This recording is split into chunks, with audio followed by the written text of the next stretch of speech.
If you're not using those, you're almost certainly losing out.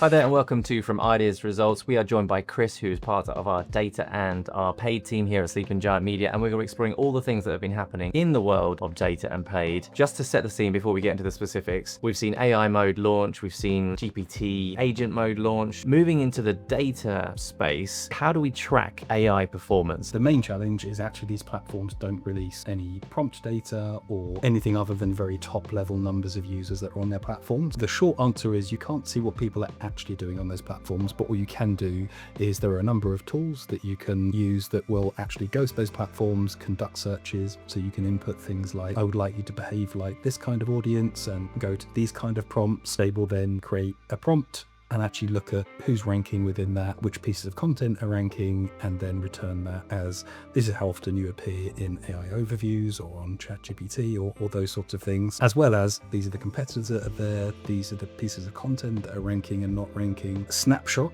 type approach, you can get some pretty good data, and then a lot of those platforms will also add some analysis to say this probably means that you get this kind of traffic from it. On your own site, you can also use referrals to really work within something like GA4 if you're using it, setting up an extra channel grouping, which is anybody that's coming from Perplexity or Claude or ChatGPT and so on, so you can see those, but there will be a really small amount of traffic, because one of the key things about these platforms is they are providing the answer. They are changing that user experience from one where there's a lot of people coming to your site to a lot of that user journey happening off of your site. While in the past you might have wanted to have good content and have a good experience on your site, and that's still important and still always will be important to have that site, actually you want your site to be providing answers that people will get from those platforms, find your content, and then at least know your brand. And then when they come to purchase, will also either come to your site, or those agents themselves will actually come to your site because they've said, yeah, I'd like to go ahead and buy that product. Yeah, so significant changes. Taking that idea, and we're going to move onto kind of Cloudflare, so some interesting kind of things happening in that space. When we look at things like AI overviews and AI mode and agents, one of the industries that's particularly negatively impacted,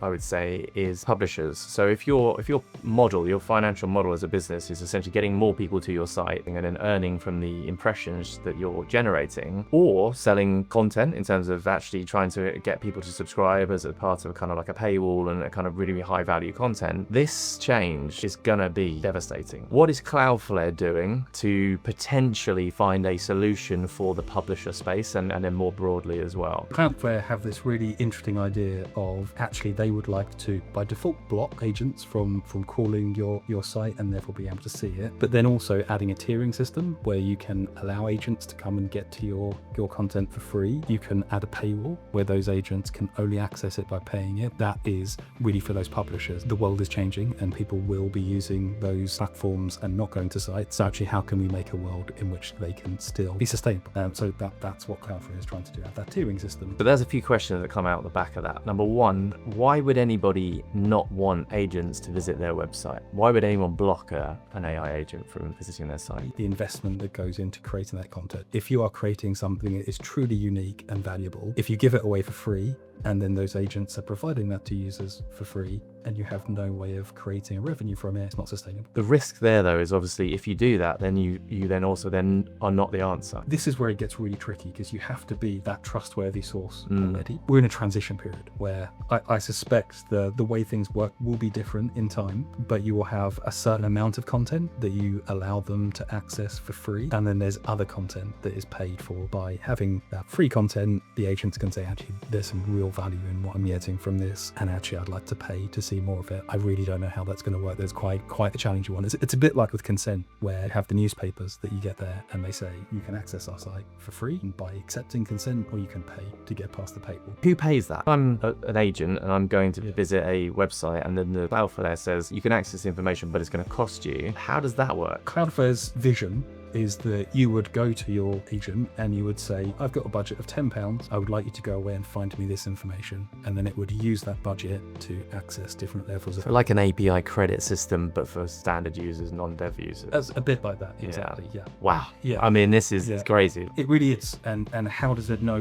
where to spend that budget? Yeah, and you can also see limitations where people deliberately put Cloudflare there to then try and harvest money. Yeah. Moving on to kind of the paid side of things, can you give us a bit of an overview almost of things, how things have evolved over the years a little bit, not too much detail, but more specifically right now, what are the things that we're having to do in the world of AI to stay ahead of the curve and make sure that we are optimizing accounts following the modern search practices? So it's changed a lot over the past two or three decades. It was all about granularity. So you were looking for the long tail, you were looking for as granular a structure as possible. Some of us may remember keyword level domains, where you would literally match your domain to a keyword. That is really not the name of the game anymore. The name of the game now is scale, providing huge amounts of data to the agents that are being used by the platforms, where you can say, I've got a target of ROAS, or I've got a target of transaction volumes or cost per acquisition. I want you to go away and find the best possible traffic and audience in order to deliver this with this amount of budget. And the last few years have been all about